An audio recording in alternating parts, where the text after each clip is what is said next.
ইষ্ট লাভ বিনে মদ কৃষ্ণ গুণগানে নিযুক্ত করিব যথা তথা। পরম করুণা বরুণালয় সর্বাবতার সার শিরোমণি প্রেম পুরুষোত্তম নদিয়া বিহারী গৌরহরির পরম অন্তরঙ্গ প্রিয় পার্ষদবর্য বিশ্ব বৈষ্ণব বরেণ্য চূড়ামণি প্রেম ভক্তির মহারাজ শ্রীল নরোত্তম দাস ঠাকুর মহাশয় তার শ্রী প্রেম ভক্তি চন্দ্রিকা নামক মহাগ্রন্থে সাধকের এই যে দুর্দান্ত শত্রুগুলি, এদের সঙ্গে শত্রুতা না করে সদ্ব্যবহার করতে শিক্ষা দিচ্ছে। শত্রুর সঙ্গে শত্রুতা করা এইটি মহানতা নয়, সদ্ব্যবহারের দ্বারা তার মতিকে বদলে দেওয়া, তার সঙ্গে সপ্রেম ব্যবহার করা, এইটি যেমন মানবতা, ঠিক সেই প্রকার কাম ক্রোধ লোভ মোহ এরা চিরশত্রু হলেও এদেরকে দিয়ে কৌশলে কিভাবে প্রেম ভক্তির সাধনা করিয়ে আর পরম মিত্র বা ভজন পথের পরম সহায়ক রূপে এদেরকে স্বীকার করতে হবে, শ্রীপাদ দিচ্ছেন তারই মনোরম শিক্ষা। এমন শিক্ষা বিশ্বের ইতিহাসে নেই বললেই চলে। কোন দর্শন গ্রন্থে বা কোন নীতিবাক্যে বা স্মৃতিতে এই জাতীয় উপদেশ প্রায় মেলে না। কি করে মিলবে? এই যে পূর্ণচন্দ্রমা শ্রী গৌরচন্দ্রেরই কৃপা চন্দ্রিকা, এই যে উনি বর্ণনা দিচ্ছেন, এর যে স্নিগ্ধ আলোক, সেটি গৌরাঙ্গ চন্দ্রের অপরূপ চন্দ্রিকা, অক্ষরে অক্ষরে বিরাজিত। তাই তো এত মনজ্ঞ, তাই এত হৃৎকর্ণ রসায়ন, তাই এর আকর্ষণী শক্তি এত অত্যদ্ভুত। ইতিপূর্বে আমরা কিঞ্চিত পর্যালোচনার অবকাশ পেয়েছিলাম লোভ, সাধু সঙ্গে হরি কথা। সবচেয়ে বেশি দুঃখ কি? জগতে নিশ্চিত পতিপুত্র হারিয়ে মানব নিতান্ত বিয়োগ বিধুর হয়, হয় কি না? শোকে পাজরি ধসে যায়। পতিপুত্র হারিয়ে, ধন হারিয়ে, সম্মান হারিয়ে, পদ হারিয়ে যে দুঃখ বেদনার অনুভব হয়, মনে হয় যেন পাজরটাই ধসে গেল। কিন্তু মহাপ্রভু জিজ্ঞাসা করছেন যে দুঃখের ভিতরে শ্রেষ্ঠতম দুঃখ কি? রামানন্দ রায় উত্তর দিলেন, কৃষ্ণ ভক্তির সঙ্গ পেয়ে যখন তাকে হারিয়ে যাওয়া হয়, আর কথা শ্রবণের সুযোগ নেই, তিনি চলে গেলেন। আকাশে যে মেঘ উদিত হয়েছিল, সেই সাধু মহান্ত মেঘগণ তারা এই কথামৃত প্রেমামৃত বিশ্বদানে করে বরিশন। মেঘ চলে গেল, দুর্দৈব ঝঞ্ঝা পবনে মেঘ নিল অন্য স্থানে, মরে চাতক পিতে না পারিল। যখন তারা চলে যান তখন তাদের সঙ্গহারা হয়ে যে বেদনার অনুভব হয়, জয়ীছে মণিহারা ফণি, তার সঙ্গে জগতের পুত্র শোক, পতি শোক কোনো তুলনীয়ই হতে পারে না। তাহলে কতখানি আকর্ষণ সৃষ্টি করে এই হরি কথা। এই জন্যই পুরাণ বললেন, যাদের মুখে হরি কথা এবং যাদের কানে হরি কথা, জন্মে জন্মে যেন তাদের সঙ্গ আমরা পাই পরম প্রার্থনার। এই দেখুন হরি কথার কতখানি শক্তি। মহাপ্রভু প্রতিজ্ঞা করেছেন যে উনি রাজ দর্শন করবেন না। কেন? ত্যাগী সন্ন্যাসীর লীলা করছেন। শঙ্করাচার্য কত কত রাজাকে শিষ্য করেছেন, উনিও তো সন্ন্যাসী। আচার্য রামানুজ তিনিও কত রাজরাজার ঘরে অতিথি হয়েছেন। মহাপ্রভু তিনি রাজেশ্বর কর্তৃক বন্দিত চরণার বৃন্দ হয়ে তিনি রাজার সঙ্গে সম্ভাষা করতে ইচ্ছুক নয়। কেন? লীলাটা হচ্ছে ত্যাগীর লীলা, এ শঙ্করাচার্য পাদের মতো নয়, আচার্য রামানুজের মতো নয়। তারা অনেক রাজরাজার কে শিষ্য করেছেন, তাদের সঙ্গে রাজসভায় গিয়ে বাকযুদ্ধে পরাজিত করেছেন। আর ইনি রাজ দর্শন করতেই ইচ্ছুক নন। গৌরলীলা সম্পূর্ণ ভিন্ন, গৌরীয় সম্প্রদায় সম্পূর্ণ ভিন্ন। গৌরীয় চেতনা, কৃষ্টি, ঐতিহ্য, ইতিহাস, ইতিবৃত্ত, উপাসনা সব কিছু ভিন্ন। কোনো সম্প্রদায়, কোনো আরাধনা পন্থার সঙ্গে এর মিল খাবে না।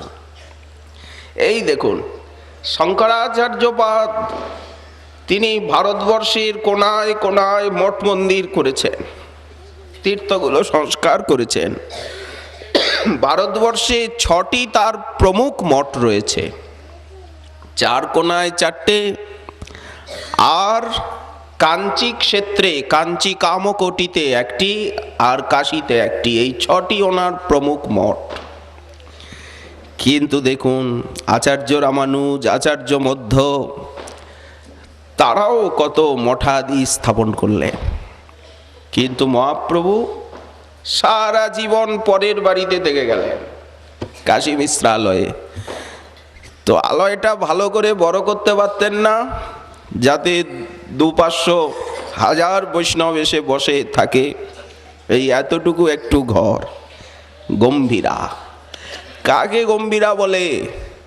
গৃহের অভ্যন্তরস্থিত নিভৃত কুঠুরি, সেইখানেই উনি কাটিয়ে দিলেন 18 বৎসর।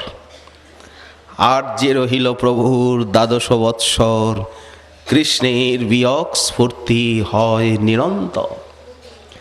তেমনি দেখুন আমাদের গোস্বামীপাদগণের জীবনধারা। বলবার তাৎপর্য, এই সম্প্রদায় পূর্ণ নির্গুণ সম্প্রদায়। বিষয় এবং বৈষয়িক পদার্থের সঙ্গে এই সম্প্রদায়ের কোনো সম্পর্ক নেই। এর সাধনা, এর আরাধনা, এর ঐতিহ্য, এর কৃষ্টি, এর সংস্কৃতি, এর সাহিত্য সম্পূর্ণ পৃথক। এই জন্য যে মহাপ্রভু এতখানি ত্যাগীর লীলা করছেন, রাজাকে দেখা দেবেন না।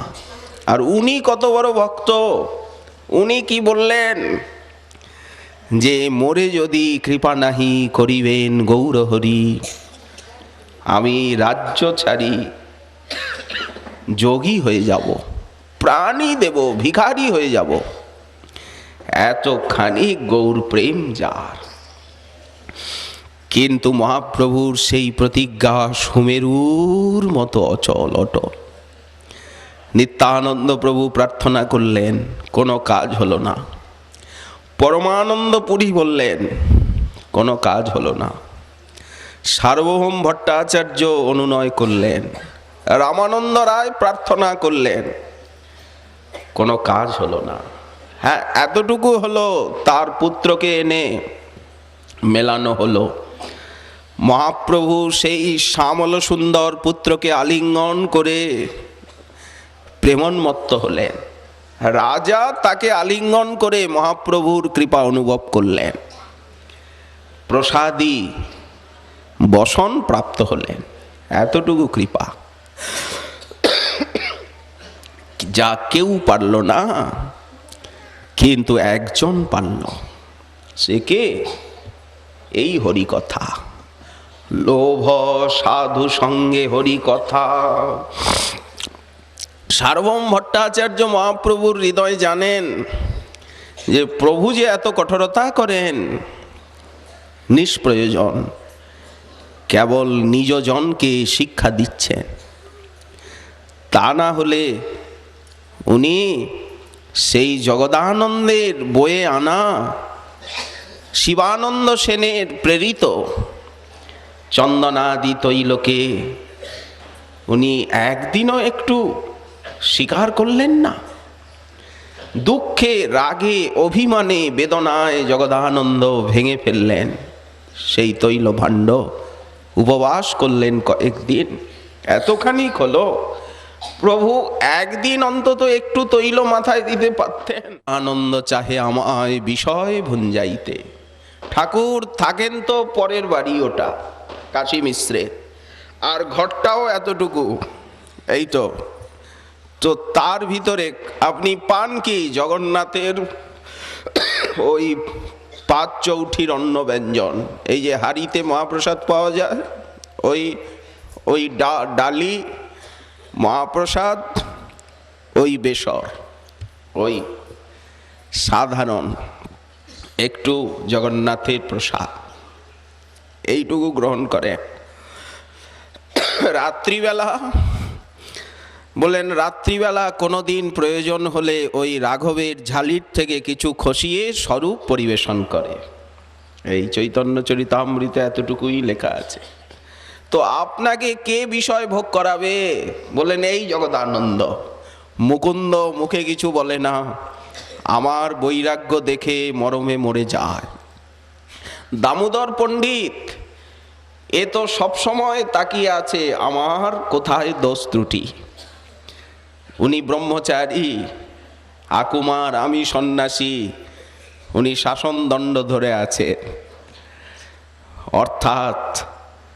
আর শ্রীপাদ নিত্যানন্দ, ইনি তো আমার সন্ন্যাসীর ধন একমাত্র দণ্ড, তাই ভেঙে ফেললেন। এই দেখুন, যার যেই গুণে বশ প্রভু, তার সেই গুণটা বলে তার মহত্ব কীর্তন করছে।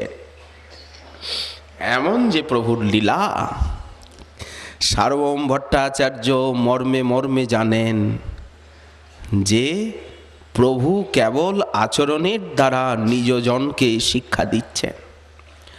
ভাগবত ধর্মের যে পরিপূর্ণতম শুদ্ধ রূপ, সেইটি জগতের সামনে প্রকাশ করছেন। 2 ভাই হৃদয়ের খালি অন্ধকার, 2 ভাগবত সঙ্গে করান সাক্ষাৎকার। আচরণের দ্বারা তত্ত্ববস্তুকে দেখাচ্ছেন। কি সেই তত্ত্ববস্তু? কৃষ্ণ, কৃষ্ণ ভক্তি প্রেমরূপ, নাম সংকীর্তন সর্ব আনন্দ স্বরূপ। সেই তত্ত্ববস্তুকে পাওয়ার সাধনা প্রভু দেখাচ্ছেন। তো দেখুন, কিন্তু সেই প্রতিজ্ঞা ভঙ্গ হয়ে গেল। কে করল? কৃষ্ণ কথা। সার্বভৌম ভট্টাচার্য উপদেশ দিলেন, সেই রথাগ্র নর্তনকাল জগন্নাথের রথ বলগণ্ডী স্থানে এসেছে। দক্ষিণে বিপ্রশাসন নারিকেল বন, দুই পাশে টোটা সব যেন বৃন্দাবন, সূক্ষ্ম শ্বেত বালুপথ পুলিনের সম। রথ চলেছে, আকাশ মেঘমেদুর, মৃদুমন্দ বর্ষণ হচ্ছে, সমুদ্রের জলকণা বাহি মলয়া নীল প্রবাহিত। সেই পরিবেশে বৃন্দাবনের উদ্দীপন, সেই তুমি সেই আমি সে নবসঙ্গম, তথাপি আমার মন হরে বৃন্দাবন। সেই বৃন্দাবনে উদয় করাহ আপন চরণ, ইহা লোকারণ্য হাতি ঘোড়ার ধ্বনি, কাহা বৃন্দাবন ভৃঙ্গ পিকনাদ শুনি। ইহা ক্ষত্রিয় বেশ, সঙ্গে সব ক্ষত্রিয়গণ, কাহা গোপবেশ মুরলী বদন। তাহা তোমার সনে যে সুখ আস্বাদন, সে সুখ সমুদ্রের ইহা নাহি এক কণ। প্রভু গাইছেন সেই বৃন্দাবন গোবর্ধন যমুনা পুলিনবন, সেই কুঞ্জ সেই রাসাদিক লীলা, সেই ব্রজের ব্রজজন মাতা পিতা বন্ধুগণ।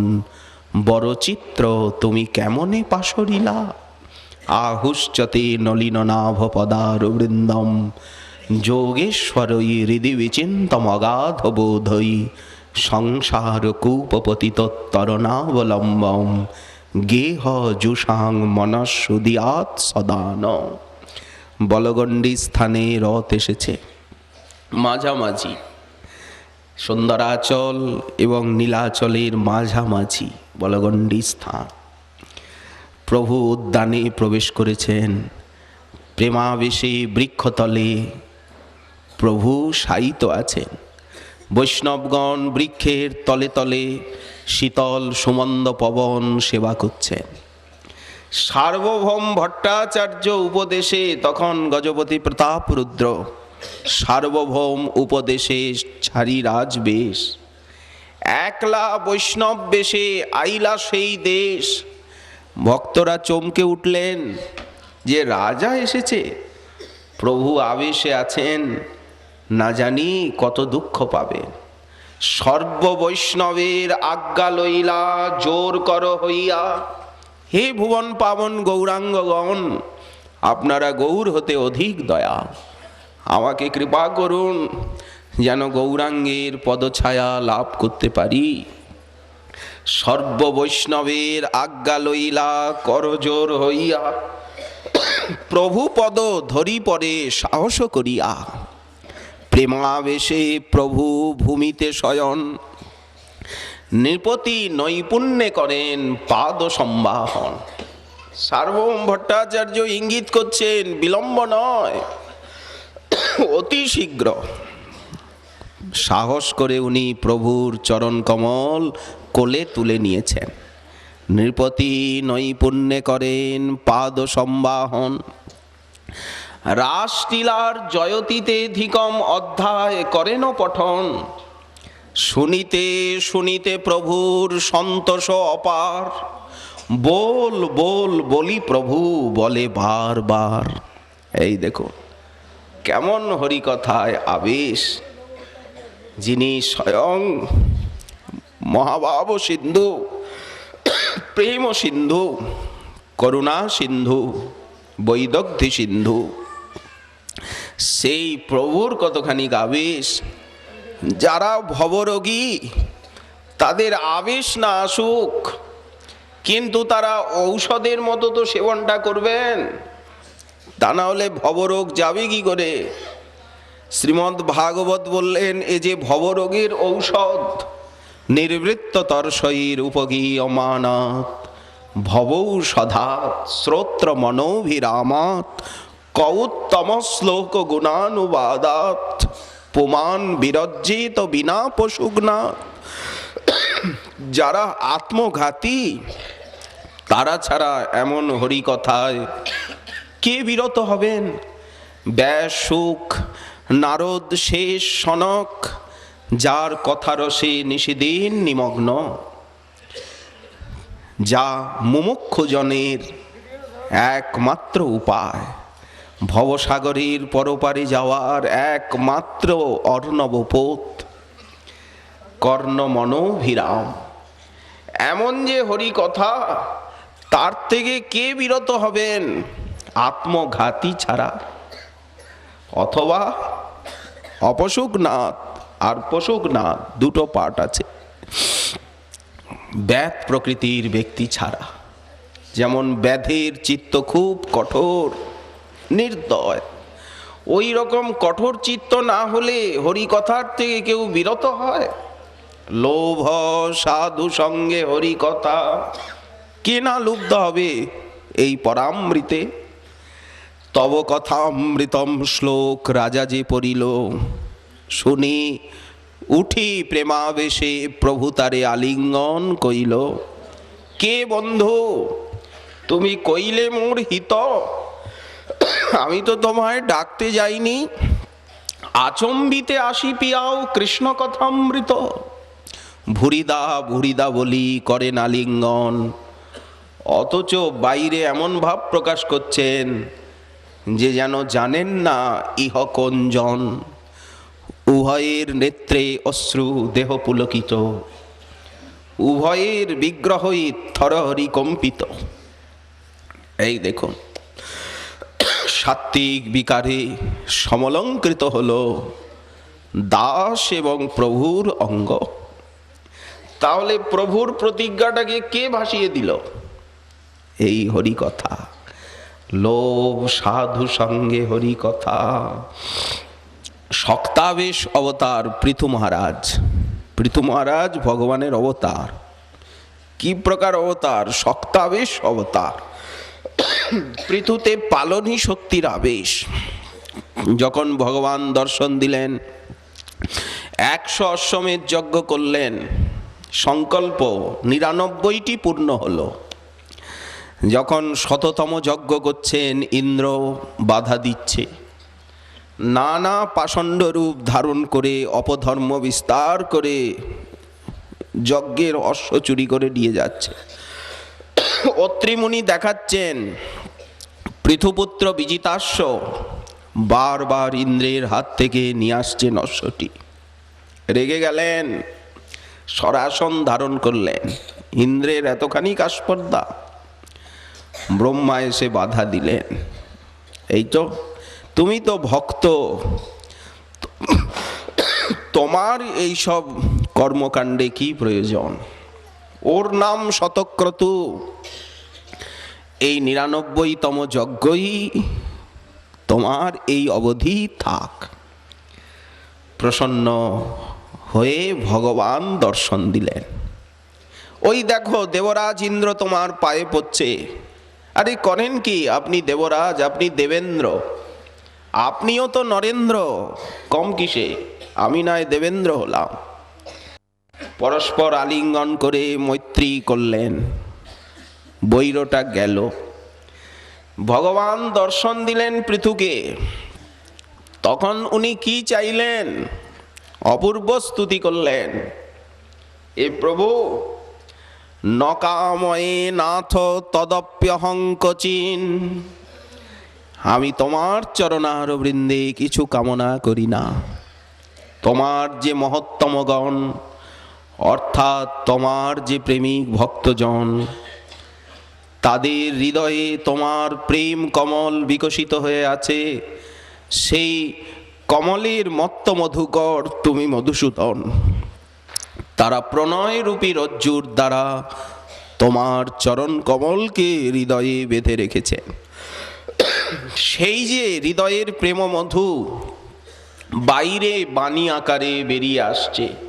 মহত্তমান্তর হৃদয়াৎ মুখাচ্যুতাৎ, তাদের হৃদয়ের থেকে মুখের এসে চ্যুত হচ্ছে যে তোমার চরণ কমল মকরন্দ। তা এত সাধু যে তার আস্বাদনের নিমিত্ত আমার 10,000 কান চাই। বিধৎস কর্ণা জুতই সমে বড়। 10,000 কান কামনা করলেন। তো 10,000 কান হলে কি হবে? হবে না, সারা দেহটা তো ছিদ্র হয়ে যাবে। কোথায় রাখবেন 10,000 কান? বলি না না, দুটো কর্ণেই যেন 10,000 কর্ণের সামর্থ্য লাভ হয়। আসলে প্রেম না থাকলে হরিকথার রস আস্বাদন করা যায় না। যার যতটুকু প্রেম, যে জাতীয় ভাব, তিনি হরিকথার রস ততটুকুই আস্বাদন করবেন। যস্য যাবান প্রেমা সতাবান এব আস্বাদয়তি নত সর্বে সমানম। সবাই সমান আস্বাদন করতে পারবেন না। এত বড় কর্মী রাজা খালি পশু হত্যা করছে, ভারতের বুকে রক্তের নদী প্রবাহিত হয়ে গেল। এর পুত্রগণ তারা সেই দশপ্রচেতা, তারা সাধন করছেন রুদ্রদেবের কৃপায়, আর ইনি এই রকম যাগযজ্ঞ। দেবর্ষিপাদ নারদের দয়া হলো, মহারাজ করছেন কি? আগে ঠিকই তো করছি, আমার যজমান পুরোহিত বলি ব্রাহ্মণ, যারা কুলপুরোহিত, তারা তো এই যাগযজ্ঞ করতেই আমায় উপদেশ করেছেন, আমি তো যজমান। তখন দেবর্ষিপাদ নারদ দেখলে সেই শক্তি প্রয়োগ করে যোগ বলে দেখিয়ে দিলেন যে নশ্বর স্বর্গসুখ কামনার নিমিত্ত তুমি যে এত প্রাণী হত্যা করেছ, তারা কিভাবে তীক্ষ্ণ শৃঙ্গ, ওই দেখো চারিদিকে তারা প্রতীক্ষা করছে প্রতিশোধ নিতে। ভয় পেয়ে গেলেন সেই বিকরাল দৃশ্য দেখে। তখন দেবর্ষিপাদ নারদের কাছে উপায় জিজ্ঞাসা করলেন যে কি করলে আমার প্রকৃত মঙ্গল লাভ হয়। সঙ্গে সঙ্গে দেবর্ষিপাদ নারদ সম্বোধন করছেন রাজর্ষে, অচিরাদেব রাজর্ষে। ভজনের ইচ্ছা জাগা মাত্র অত বড় কর্মী রাজা প্রাচীন বর্হি, তাকে দেবর্ষিপাদ রাজর্ষি বলে সম্বোধন করলেন। অচিরাদ এইব রাজর্ষে, ভজনের ইচ্ছার, হরিকথা শ্রবণ ইচ্ছার কতখানিক মহিমা, আর শ্রবণের কতখানিক মহিমা হবে তাহলে শুনলে পর কি না লাভ হবে। অচিরাদেব রাজর্ষে স্যাদ অচ্যুত কথাশ্রয়। যদি ভক্তি লাভ করতে হয় তাহলে অচ্যুতের কথাকে আশ্রয় করো। শুশ্রূষ শ্রদ্ধানস্য, নিত্য শ্রদ্ধাশীল হয়ে, শুশ্রূষু হয়ে। অধিয়ত, আমরা বারবার বলে এসেছি যে আমাদের সারা জীবন নিয়ম সেবা, কারণ একই নিয়মে সারা জীবন চলা। নিয়মটা আর বেশি কি হলো বলুন? এই মাসে বেশি আর কি হলো? হয়তো কেউ একটু সংখ্যা নাম বেশি করছেন, কেউ একটু হরিকথা বেশি শুনছেন, কেউ আহার বিহারের কিঞ্চিত সংযম করেছেন, যে আহার বিহার এই মাসে সংযত, ঠিক।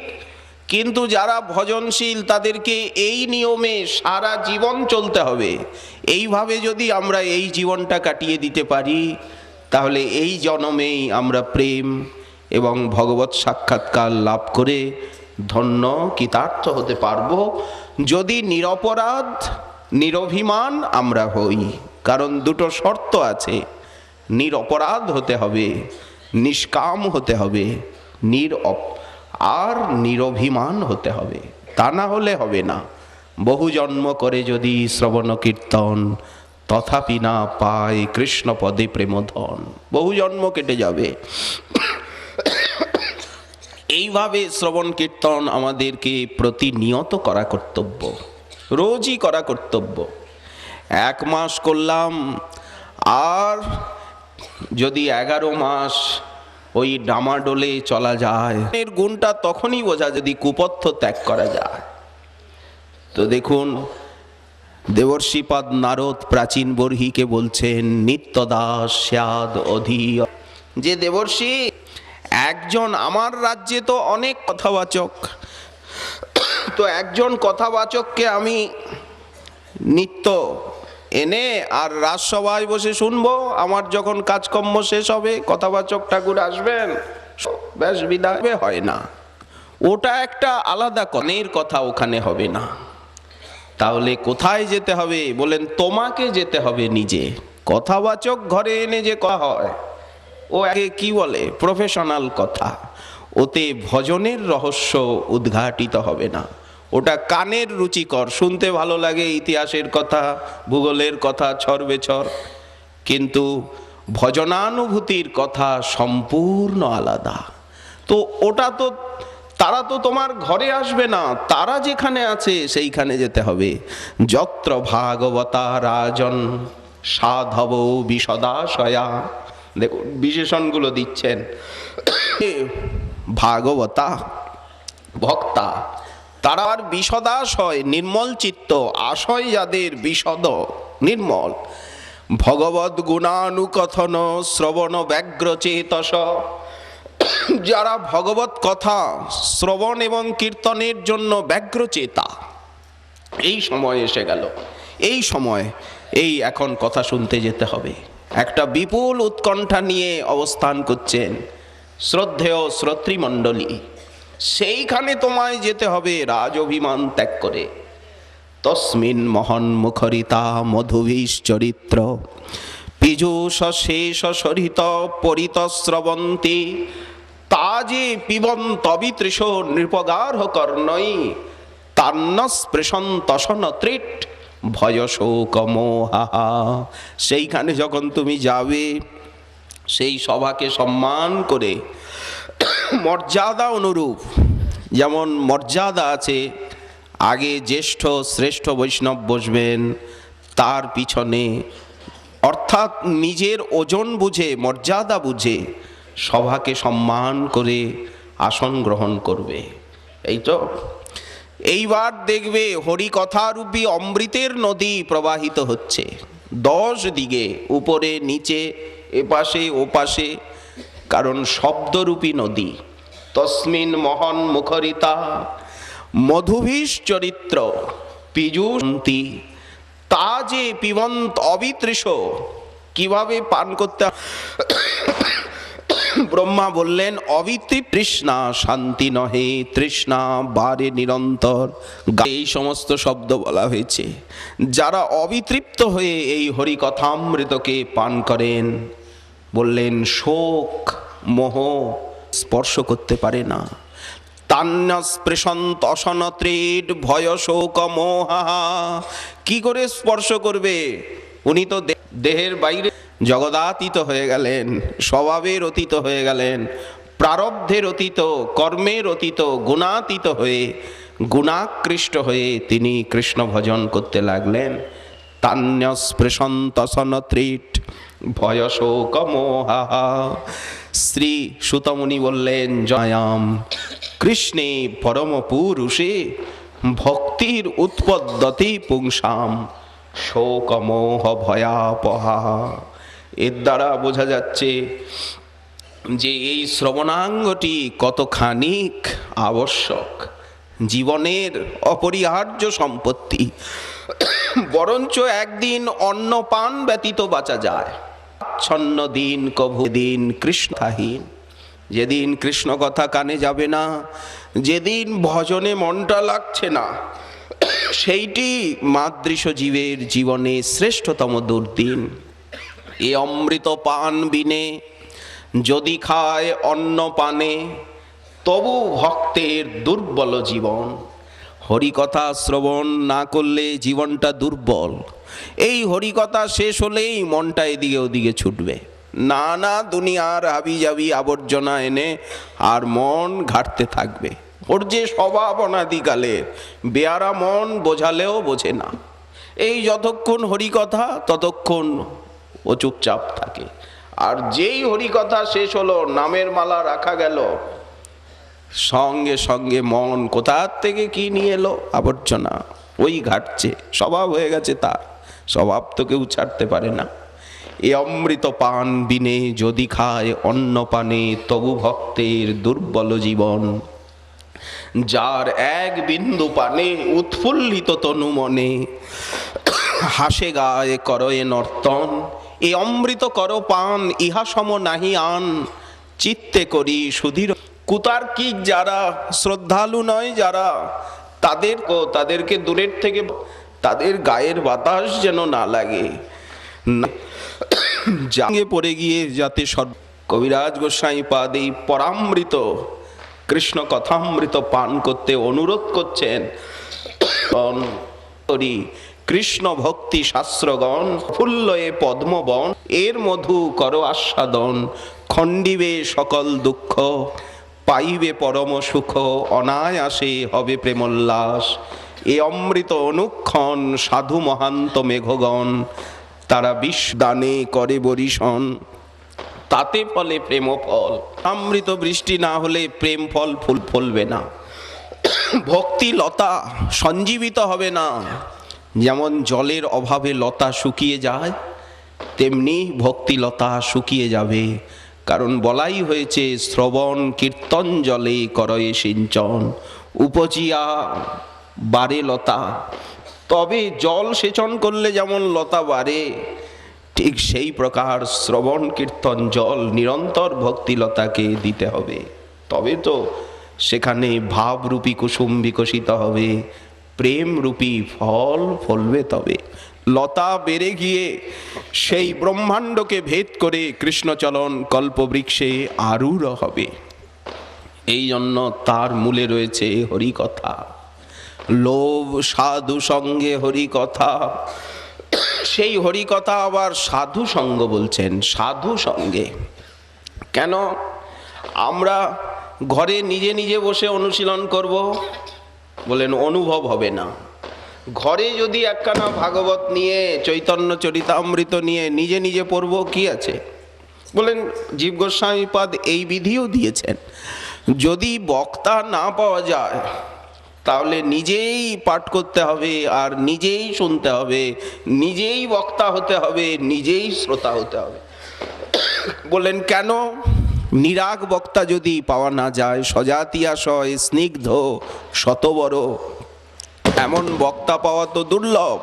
সজাতিয়াশয়ে স্নিগ্ধে সাধু সঙ্গ শতবরে, শ্রীমদ্ ভাগবতার্থানাম আস্বাদ রসিকই সহ।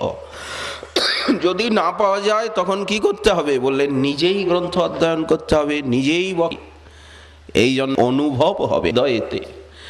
তিনি তার ভজনানুলি বলছেন, তখন সেই দিব্য চিন্ময়ী শক্তি কর্ণদ্বার দিয়ে শ্রোতার হৃদয়ে প্রবিষ্ট হচ্ছে। যেমন দৃষ্টান্ত দেওয়া যেতে পারে, বট গাছের নিচে, অশ্বত্থ গাছের নিচে পোস্তর দানার মতো কত বীজ পড়ে, বৃষ্টিও তো হয়, কিন্তু একটাও কি অঙ্কুরিত হয়?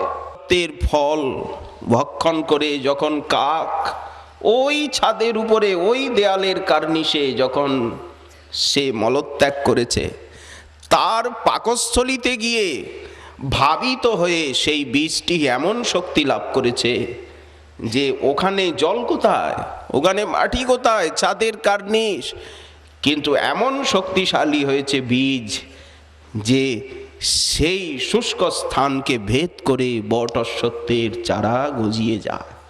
এই শক্তি কোথায় পেল ওই বীজটি? বলেন ওই কাকের পাকস্থলিতে গিয়ে তাতে ভাবিত হয়ে এতখানি শক্তি লাভ করেছে। ঠিক সেই প্রকার সাধুগণ তারা জীবন সাধনার দ্বারা, ভজনানুভূতির দ্বারা সেই সত্য বস্তুকে সাক্ষাৎকার করে, অনুভব করে যখন বলবেন, তখন সেই কথার ভিতরে মাখানো থাকবে নিজের অনুভব শক্তি। সেই শক্তিটা খালি গ্রন্থ অধ্যয়নে পাওয়া যাবে কি করে? কি করে নিজে গ্রন্থ অধ্যয়ন করলে সেই শক্তিটা আমরা কি করে পাব? এই জন্য সাধু সঙ্গে হরি কথা, সাধু সঙ্গে, সাধুর আনুগত্যে আস্বাদন করতে হবে। বৈষ্ণবের সঙ্গ করি, বৈষ্ণবের অঙ্গ হেরি, শ্রদ্ধান্বিত শ্রবণ কীর্তন। ঠাকুর মহাশয় বললেন, আজ শ্রী গিরিরাজ গোবর্ধনের আরাধনা তিথি। আজই সেই কার্তিকী শুক্লা প্রতিপদ। হয়তো কেউ বলতে পারেন যে আজকে তো প্রতিপদ প্রায় 11টার পরে লেগেছে, এই তো 11টা নাগাদ থেকে। তো কালকেও তো প্রতিপদ আছে 9টা 9:30 অবধি সকাল।